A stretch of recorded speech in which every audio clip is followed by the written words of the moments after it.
Ever wondered what happens when curiosity and desire mix in the mind of a teenage boy stuck in a strict boarding school? Let me give you a hint. It's not algebra homework. It's something much darker, much stranger. And trust me, this story is not what your high school guidance counselor would recommend.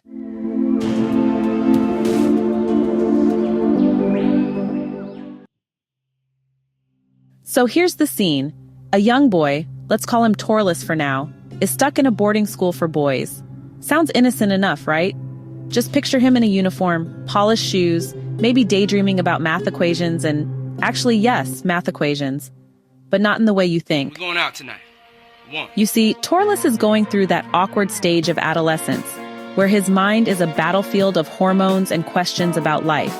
He's bothered, seriously bothered, by thoughts of sex and his sexuality.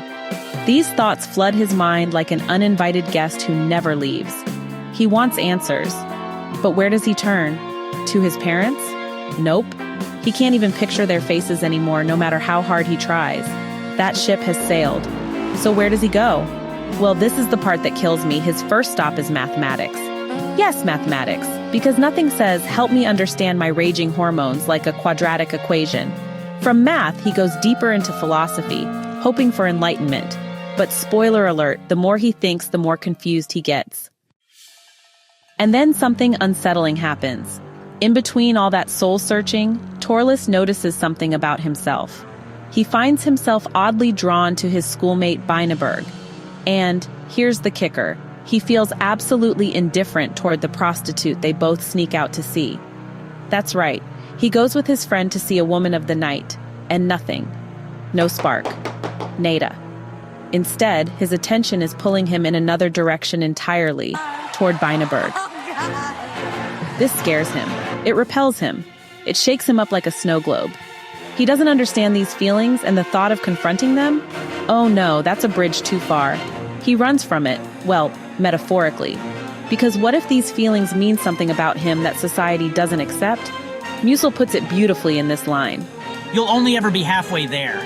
Finding something a bit strange, shaking your head a bit, being a shit-shocked, that's your way. You don't dare go beyond it. That's Torless in a nutshell. Always stopping at the door, but never daring to go inside. Now here's where the story takes a dark, sinister turn. His friends Writing and Beineberg discover a secret. Basini, another student, has been stealing money. Why? Because he's in debt and needs to survive in this harsh little world of status and appearance. And just like that, Basini's life becomes a living nightmare.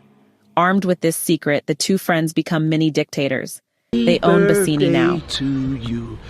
What follows is sadistic and horrifying. Writing abuses Basini sexually. Beineberg, on the other hand, uses him as a guinea pig for his twisted metaphysical experiments. It's like a horror show mixed with a philosophy lecture. And guess who's there watching some of these sick sessions? Torless. At first, he's just an observer. But soon, something inside him stirs. When he hears the sounds of abuse, something in him responds. His manhood responds. And that's when it hits him. Maybe he's been gay all along. Now don't get me wrong, this isn't a glorious moment of self-discovery with rainbows and pride flags. No, this is 1906. For Torless, this realization is like being handed a live grenade. He doesn't want this. He can't process it. He's confused. And the more he runs from it, the deeper the torment. Why? Because society says be a man, act like a man, desire what men should desire. But what happens when your body and heart refuse to follow the script? You become a prisoner, trapped in a gender role you didn't choose, trapped in a body that feels foreign, trapped by a society that would cast you out if you dared to express your truth. He got cooked! Hey, you didn't There's go down this like haunting that. moment where Torless recalls a childhood memory. In his skin, all over his body, a feeling awoke that suddenly turned into a remembered image. When he had been very small, yes, that was it. When he had still worn little dresses and before he went to school, there were times when he felt a quite inexpressible longing to be a girl. And that longing wasn't in his head, oh no, and it wasn't in his heart. It tingled throughout his whole body and ran all over his skin. Yes, there were times when he felt so vividly like a girl that he thought he must really be one. Wow. If that doesn't capture the rawness of identity struggle, I don't know what does. I taste shit. Back to Basini. Poor Basini, who becomes the ultimate victim in this power game. Not only is he being physically abused, but psychologically he starts normalizing it. He convinces himself it's not so bad. Listen to this exchange. Oh, it was certainly unpleasant because everything was in order. And then, just imagine how many people do that kind of thing for fun, and no one knows anything about it. It's not so bad in comparison. Basini is broken. And Torless? He's horrified, but here's the twist. He realizes that if he were in Basini's shoes, he might have acted the same way. That thought terrifies him even more.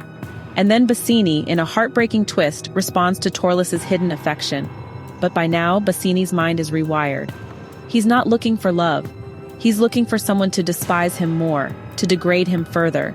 He even says, "Oh, don't be like that again. There isn't anyone like you. They don't despise me like you do. They only pretend to. And you of all people, I love you. Oh, it would be a pleasure to serve you." That's chilling. Basini isn't just accepting his abuse, he's craving more. He's gone from resisting to embracing humiliation as his new normal. That's how far the human mind can bend under sustained degradation. Pig shit. In the end, Basini is dismissed from school. Writing and Beineberg walk away without consequence. And Torless? Torless becomes the genius, but not because he solved his problems. Oh no, he didn't reconcile his desires with society's expectations. Instead, he chose to stop comparing them, to live with both sides in quiet contradiction. He says, "Now that is past.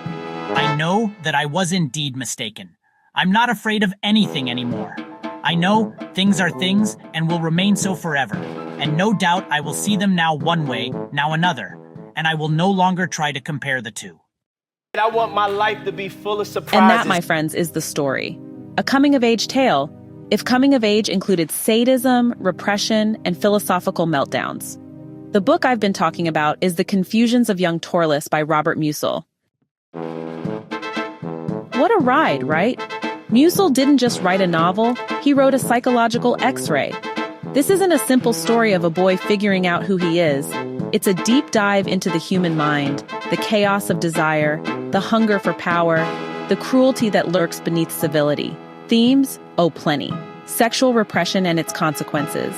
Power and sadism, how absolute power corrupts and dehumanizes. Identity and gender roles. Torless struggling against society's rigid expectations. Normalization of abuse. Basini's descent into accepting humiliation as part of life. And here's a chilling connection.